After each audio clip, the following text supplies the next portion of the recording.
As City's new signing and strong bench made a huge difference, Newcastle need to strengthen. So from revealing Eddie Howe's new transfer plan going forward, to unveiling the double deal sealed, to discussing the recent developments coming out of Spain on Newcastle's potential move for Oscar Mingueza, we'll also uncover the exciting signed agreement revealed by Fabrizio Romano. As per, join us as we'll break it all down. Let's go! So starting off on a good note, after months of anticipation, it seems 2026 will finally bring major developments to Newcastle United's infrastructure plans. Throughout 2025, fans and insiders alike had been waiting for announcements on the club's next phase of growth, including a new stadium, training ground, and kit sponsorship deals. While celebrations of last year's Carabao Cup triumph were expected to kickstart these projects, progress appeared slow, until now. According to Craig Hope of the Daily Mail, Newcastle are poised to reveal plans for a state-of-the-art training complex, projected to open in 2028. The project represents the first major infrastructural development under the PIF since their 2021 takeover, with Toon executives reportedly set to purchase land in Woolsington ahead of constructing a facility valued at around £200 million. The site is conveniently located near Newcastle Airport and just 5 miles from St James's Park, ensuring easy access for players and staff. Hope reports that the proposed complex will be world-class, featuring indoor and outdoor pitches, leisure and accommodation spaces, and even a mini stadium, drawing comparisons to Real Madrid's Valdebebas Sports City. Leading architectural firms, including Populous, responsible for the Tottenham Hotspur Stadium, have reportedly been consulted to bring the plans to life. Construction is expected to begin this year, with a 2-year completion timeline. During the build, Eddie Howe and his squad will continue training at Benton, though the lure of cutting-edge facilities is likely to be a significant draw for both retaining current players and attracting new talent in the future. While blueprints for the new site have been in development for over a year, the impending announcement underscores the club's ambitious vision. CEO David Hopkinson, whose experience includes a spell at Real Madrid, and sporting director Ross Wilson are driving the project forward, highlighting Newcastle's intent to grow rapidly off the pitch in 2026 and beyond. Once the training ground plans are formalized, attention is expected to return to the long-discussed stadium project.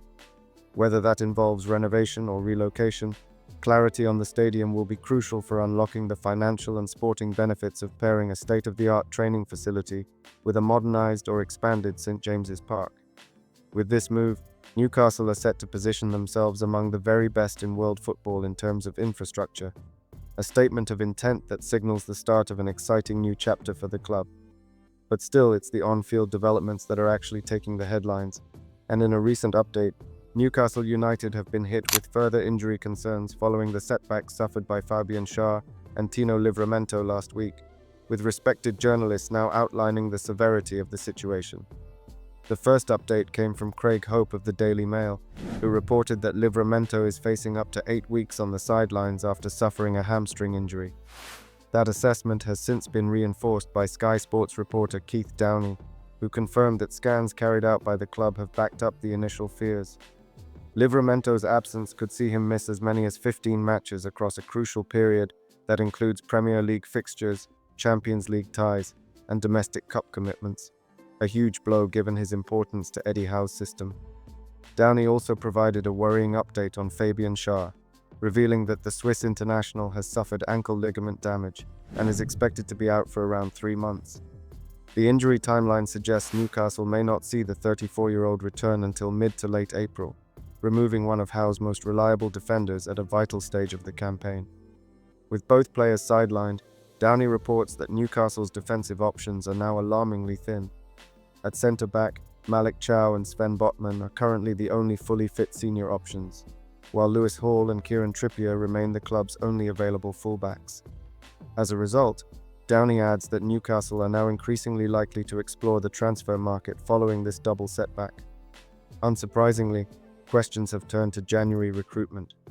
Interestingly, speaking to the media this week, Eddie Howe was once again asked about Newcastle's transfer plans, with the window now almost 2 weeks old and no new arrivals secured. The head coach acknowledged the growing concern at the back, but explained that the situation is complicated by profit and sustainability rules, PSR.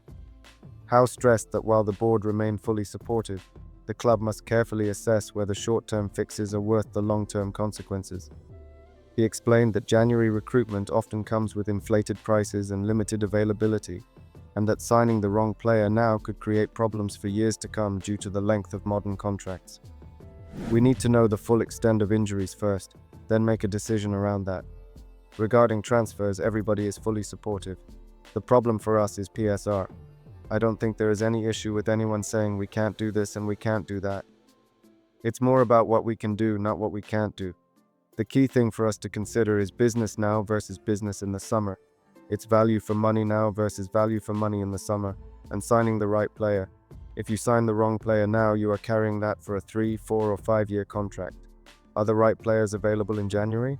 So there is a lot to discuss and a lot to consider for our short-term needs and long-term decisions for the football club. Despite those concerns, the scale of Newcastle's defensive crisis may leave the club with little choice. With Dan Burn and Emil Kraft still unavailable and the option of recalling Matt Targett far from ideal, defensive reinforcements increasingly feel essential rather than optional. Ideally, Newcastle would secure the right player at the right price, but that balance may be difficult to strike in the current market. In a season where the club is competing on 4 fronts, the risk of overpaying slightly for a long-term target, or turning to the loan market for reliable short-term cover, may be preferable to standing still while the squad struggles for depth.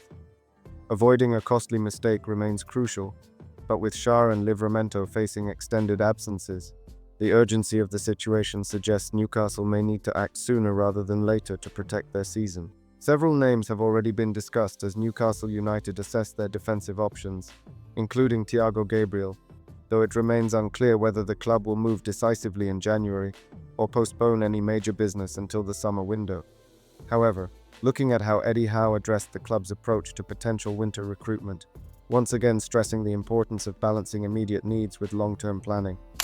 One player who may fit that description is Oscar Mingueza. According to Spanish outlet AS, Newcastle have made contact over a possible move for the Celta Vigo defender, with an approach launched as the club's search for a solution following Tino Livramento's injury setback.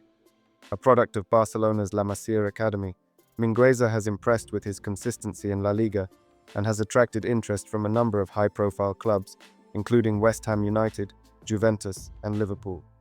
However, given Newcastle's current injury situation, it is arguably Eddie Howe's side who have the most pressing need for his services. Crucially, the deal is seen as financially achievable.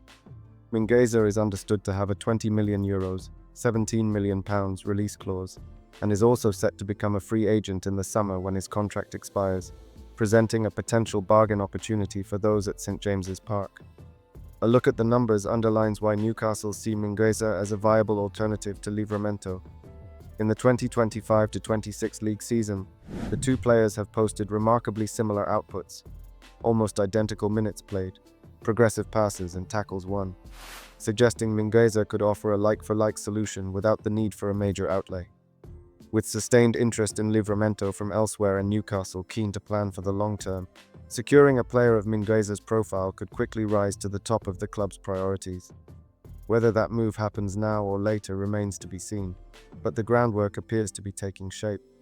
On the other hand, in terms of outgoings, Newcastle United's January transfer window has remained relatively quiet to date, with Ben Parkinson's permanent move to Falkirk the only confirmed piece of business either in or out of the club. While reinforcements may yet be required as injuries continue to pile up, attention has now turned to potential outgoing loans, with 2 former under-21 players seemingly edging closer to exits. According to Craig Hope of the Daily Mail, Harrison Ashby and Joe White are both in talks over January moves away from St James's Park. Hope reports that the duo are discussing a switch to Bradford City, who currently sit 3rd in League One and are firmly in the race for automatic promotion to the Championship. The move would provide both players with valuable senior minutes during the second half of the season. Adding further weight to the reports, Bradford City have now confirmed on their official club channels that both players have been signed, bringing clarity to what had initially been described as ongoing talks. Ashby, now 24, has previously spent time on loan in the Championship with QPR and Swansea City, and Newcastle are understood to be open to a permanent sale. However, another temporary move now appears the preferred route, with Bradford offering a strong platform for regular first-team football. Joe White's situation is slightly different. The 23-year-old midfielder was recalled earlier this month from a loan spell at Leyton Orient, where he struggled to secure consistent starts. With his Newcastle contract entering its final 18 months later this year, securing consistent game time at senior level is increasingly important. A move to Bradford could suit Ashby given his experience at higher levels, while White's role will be closely monitored, particularly as Bradford push for promotion and sit significantly higher in the League One table than Leyton Orient, who are currently 15 places lower. As Newcastle continue to balance player development with squad management during a challenging campaign, loan exits such as these may prove just as significant as any late incoming business. Then, in another development after months of speculation surrounding his Newcastle United future, Sven Botman has committed his long-term future to the club, signing a new contract that will keep him on Tyneside until 2030, as reported by Fabrizio Romano. The Dutch centre-back, who arrived from Lille in 2022, has endured a frustrating spell with injuries over the past 2 seasons. Even so, there is little doubt about his quality when fit, with Botman widely regarded as one of the most accomplished pure defenders at Eddie Howe's disposal. His extension will come as a major boost for both the head coach and supporters alike, particularly given the uncertainty that had surrounded his future since his outstanding debut campaign. Botman's previous deal was due to expire in the summer of 2027, but the new agreement ensures his stay is extended by a further 3 years. It follows a similar recent extension for Sandro Tonali, underlining a clear strategy from the club to secure key assets long-term, a move that reflects extremely well on sporting director Ross Wilson. Speaking to the club's official channels, Botman expressed his happiness at extending his stay and reflected positively on his time in the Northeast so far. "I'm really happy to sign this contract. This club has given me so much in the last 3.5 years. I've grown as a person and as a player here, and I feel like I have so much more to give in the long term. That's why both parties are really happy with this decision, and I'm looking forward to what's coming in the future here." Eddie Howe echoed those sentiments, stressing the importance of Botman as a cornerstone of his squad moving forward. "We're delighted that Sven has committed his long-term future to the club. He has been an outstanding player for us since he joined, and I firmly believe there's more to come from him. Sven has a strong mentality and work ethic, which is clear every time he trains or plays. We value his presence on and off the pitch, and I'm really pleased to see his long-term future secured here." Ross Wilson also welcomed the breakthrough, revealing that securing Botman was one of his top priorities since stepping into the sporting director role. Alongside Tonali and Tyno Livramento, Botman was identified as a key figure Newcastle were determined to tie down. "With Sven's previous contract due to expire at the end of next season, it's fantastic that we've secured his future here," Wilson said. "I know Eddie and the players are equally thrilled. Sven feels settled in Newcastle, both in the city and within our squad, and we're all excited to continue with him in our ranks." With Botman's future now resolved, attention turns to Livramento, whose situation remains unresolved amid strong interest from Manchester City.